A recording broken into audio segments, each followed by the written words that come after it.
Hello, everyone, and welcome to this week's episode of the Disney Dining Show. I'm your host, Pete Werner, joined at the table this week by my good friends, Charles Boda. Hi, folks. Jackie Gailey. Hi, guys. And Steve Porter. Hello. And off camera, back in the corner in the shadows, our very own Craig Williams.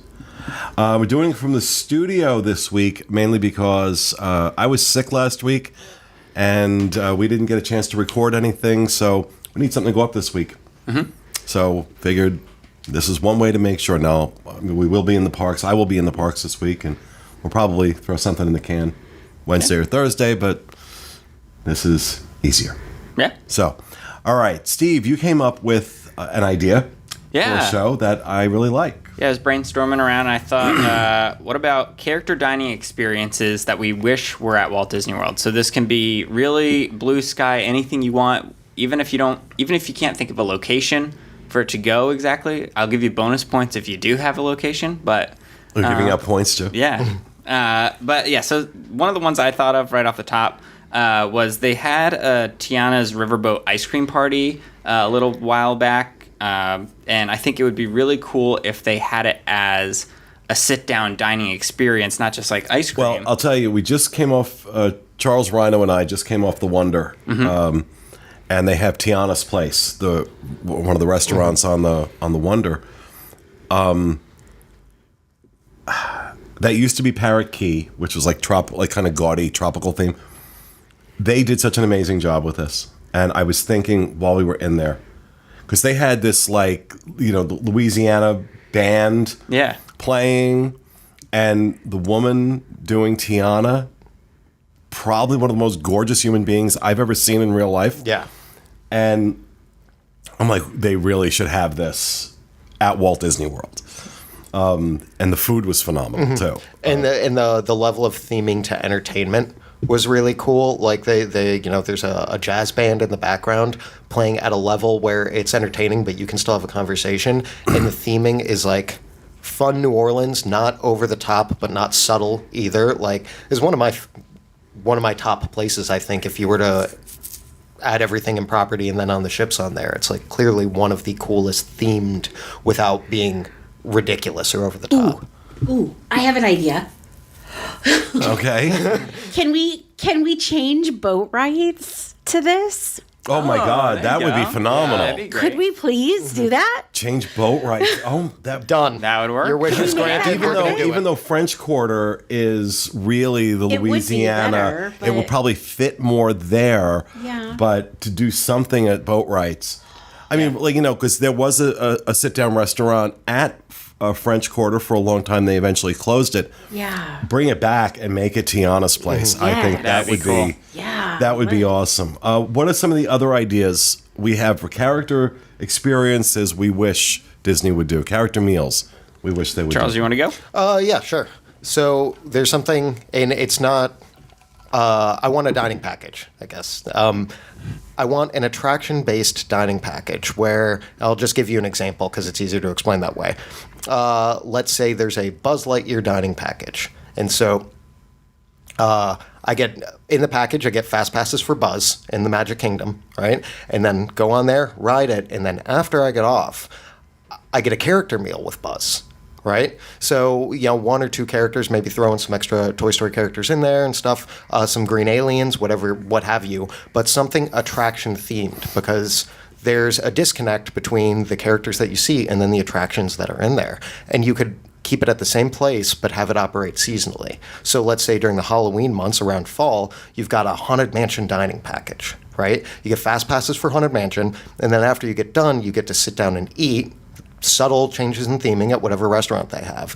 And then you get to eat and take pictures with the bride and the Hatbox Ghost and everything like that. Throw some gravediggers in there. You want to talk about ADRs that would be impossible to get? Mm-hmm. Oh, yeah. If they did this? Yeah. And you could do it at multiple parks. The more like intellectual property and stuff, one that I really want to see, and I'm surprised that it's not there, is during the summer, 3 months, have a Pirates of the Caribbean one. You get fast passes for pirates, and then you get Jack Sparrow and Barbossa and all of the different Red, all of the characters from that. And so it will be dining packages that are like, it's not just intellectual property, it's attraction specific, and that seems really fun to me. Yeah, that'd be awesome. I think that I'm like excited just hearing you talk about it, and they would and they wouldn't have to like dedicate a restaurant permanently to Haunted Mansion. Exactly. They could change this out, depending on which attraction. So if it's in the Magic Kingdom, if it's Pirates, if it's Haunted, Small World. I don't know. I don't know how you do Small World, but I think you get some people planning their visits specifically on those packages. Oh, yeah. I think so, too. Especially if it comes with the Fast Pass. That alone, I think, would get a lot of people excited. And they're looking for premium experiences. They're looking, God knows. So Disney, by all means, please steal this. Steal this idea. We won't come after you. I would love to see that happen. And it would add a level of detail to the experience that I'm used to getting when I go out to California. Yeah. It would be almost like a fan favorite type of thing. I think merch, specialty drinks and beverages and stuff. You could get away package thing. You could get away with charging $60, $75 a person. Oh yeah, for this, and you would sell out of them instantaneously. If you're repurposing obviously an existing space or an existing restaurant. I mean, Tortuga Tavern is closed most of the time. Why not repurpose that? I mean, I love Tortuga Tavern when it's open, but you could repurpose that space to make it a buffet meal. Oh, yeah. And the only downside I could see to that is it is mostly outside, and I don't know if in the summer months people are going to want to pay $75 for. Well, but you get the idea that you could repurpose an existing space. I think my vote would be. I know Winnie the Pooh fans will disagree, but I think Crystal Palace would be a great space in the Magic Kingdom because it's not really themed as anything in particular. It's not, and it's in the hub, so it's kind of centralized. So it kind of work off of any of the rides. You can redecorate pretty easily on the interior without throwing anything off. Right. Another that I had was the Country Bears are now kind of wandering around Frontierland. I think it would be cool if they actually had a meet and greet within the Diamond Horseshoe, or the Diamond Horseshoe. Is it Diamond or Golden? Golden Horseshoe. Golden Horseshoe. I always get confused. I think that the Country Bear Jamboree fans out there would be all about that.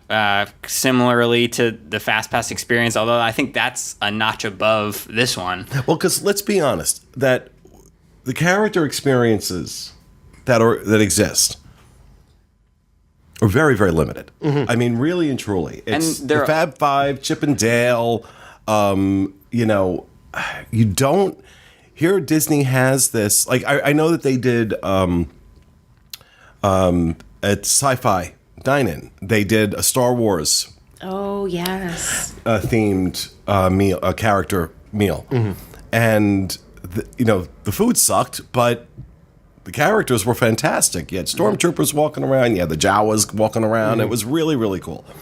So they could absolutely do this. Yeah, I mean, another that I thought of was a Pixar character dining experience, because there's not a lot.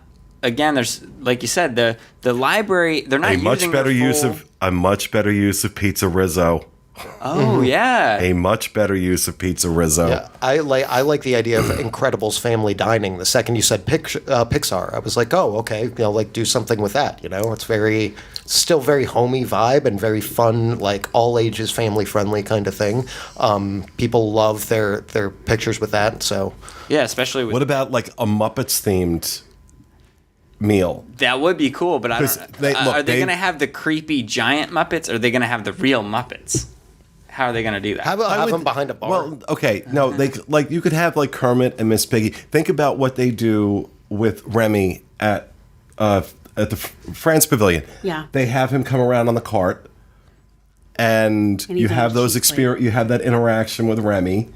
And Imagineering could figure this out. Yeah, and then up in the balcony, like above the restaurant, you can have Statler and Waldorf making fun of the guests. That would be pretty good. That would be hilarious. I want that job. Yeah. I want that job. That would be really fun. All right. See, So what? when I was thinking that it would be fun to have a whole Inside Out thing in either the Odyssey or even the Festival Center that they don't use very often. And it would be, I was thinking that would be kind of fun. Yeah, that'd be a cool throwback to the fact that it was the Wonders of Life Pavilion, which is what kind of along the same lines of Inside Out. Inside Out is such a cool. It's such a cool movie, and so many people relate to those characters. So it would be really fun posing with those characters and making those faces and sadness, and they're adorable. And And it also would give them the opportunity to expand, because right now it's just joy and sadness, and maybe if they did that, they could add anger and disgust and fear. So that would be really cool. fun. I can help with that. Anger, disgust, and fear, right up my alley. And they could call it the Pete Werner character dining experience. What's the new attraction coming to Disneyland, to California Adventure? Oh my gosh. I have to find it. I'll find Emotional whirlwinds. Yes. There you go. Thank you. We should totally have that. Thank you, Craig. Yeah. Thank you. Oh God, there are so many. There's so many. Yeah. Oh, and it's not the Golden Horseshoe is in Disneyland. Diamond is here. It's Diamond Horseshoe here. Diamond. I'm Diamond thinking. is here. I always get them confused, no matter I was just how thinking many of Disney. times. I can be looking at the sign and be like, oh yeah. The only way I remember that is we were at Disneyland for the 50th, and so the 50th is the golden anniversary. So that's how I. And they're already doing. I mean, that's already like a meal option. It's a family style meal option, like. Liberty Tree Tavern at Diamond Horseshoe. So it would add characters, and they add the country bears in there. Yeah. That'd be so cool. Slap another $15 in the price, and nobody's going to be complaining about yeah. it. That's right. Well, I mean, in that same location. Because the food was good. I've eaten there a couple times. It's always been very good. I know we had mentioned Pixar characters, and you could also throw the Woody and Jesse and do like a Woody's Roundup stage show, because the stage is still there. That would be my really God. cool. That would be fun. And appropriately located. Yeah. There's so many. Why aren't they doing this? Yeah, it does seem like the minute you open this can of worms, like all of a sudden, so because many. like when you first mentioned it, I'm like, oh, I don't know, and now it's like, yeah, right. so it's like a many rush things. of ideas. Yeah, there's so many. There's so many movies. There's so many. And also, character meals are so popular. I think if they were to do something like this, it would be such a huge nod to the hardcore fans. It would. Because this has hardcore fan, written all over it. And it doesn't seem like it would be something very. I mean, some of them that we've mentioned. They already have these characters at different points out and about. It wouldn't be that expensive for them to do. I mean, yeah, you got to hire a couple other friends, but. I have a theory of why they maybe don't. I feel like, do you remember in The Incredibles where the little boy goes Dash. the other one, the one with the hair with the black and white costume, I can't remember his name, but he said when everyone's super, no one is. Remember that one? Yeah. So, but these, if there's too many, when is enough? I think, but making them limited time, making That's these limited true. time experiences, so you're only doing this for a month or two, and then it's a different it's a different experience. one. That's true. And you can do them in different parks. Yeah. And you can do them like, they have trouble filling Morocco, the restaurant Marrakesh in Morocco. You throw Aladdin. Put and Aladdin Jasmine. and Jasmine in there. Doing Aladdin, especially with the live action coming out in May, which we'll get into this we're recording this. This will go up after the Tuesday show, but I plan on talking about that trailer and why everybody's losing their mind because they bitched that Will Smith wasn't blue in the Entertainment Weekly cover back in December, and now he's too blue, and I'm like, shut the hell up, all Nobody's of you. ever I want to do happy. one collective Disney fan slap. I was Yes. expecting more of a cerulean, and he's like totally cobalt. I know. Yeah, right, see? exactly. All the wrong And it's blue. ruined your day Yeah. completely. What are you ever going to do? That, I got to tell you, that trailer made me very excited. I'm very excited for that movie. It had the back same disagrees. effect on me. He can disagree all he wants. I was excited but it's too. It's the death of magic and wonder back there. So I think it looked amazing. I'm very excited about it. But that's also probably one of my all-time favorite animated films. I love Will Smith too. I mean, I watched it just on my computer. I didn't pull it up on the TV, so it didn't look. She's got two things working here, I know. Miss Jackie. All right. So, any other ideas? Anything that we're not talking about? I don't know. I think that kind of. I mean, I'm out of ideas, but I think that there's got to be more. Then send us your ideas. podcast@disunplugged.com. What character? We have to come back and do this again. Yeah. What character experiences would you love to see? What character dining experiences would you love to see in the park? I think we're onto something here. Yeah. I think we're onto something here, and I think we should all start like sending these to Disney. You need to do this. Yeah. Because I'm telling you, just talking about it. I think Charles, though, I'm everyone Your attraction here one? has great ideas, but I think Charles is. That's the winner. You know what? I like that one. I'm pretty confident about this. If there's a reason they don't do it, it's going to make me very sad. But I want this to happen so much. Yeah. You know, like. Well, look, they did that Frozen dessert party where you got to ride on. You got to go ride on Frozen Ever After. Mm-hmm. So they sort of. Well, Tables in Wonderland used to do some attraction type dining events. Like I remember it fondly now.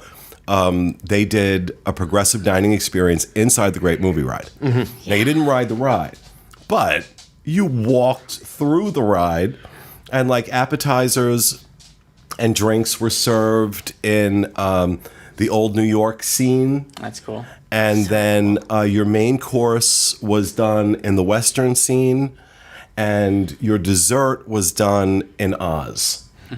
But you walked the entire attraction. That's awesome. I would lose my mind. It was insane, right? It was really cool. Yeah.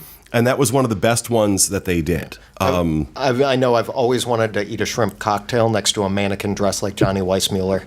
So it's one of my dreams. I'm sad they don't offer that anymore. So tell us what you think. What character dining experiences do you think Disney should be offering? We will definitely do this in a follow-up show in the future. So podcast@disunplugged.com. Just put character dining experiences in the subject line so we can spot it. Nice and easy. And that will do it for this episode of the Disney Dining Show. We hope you enjoyed it, and we will see you again next week. Have a great week, everybody.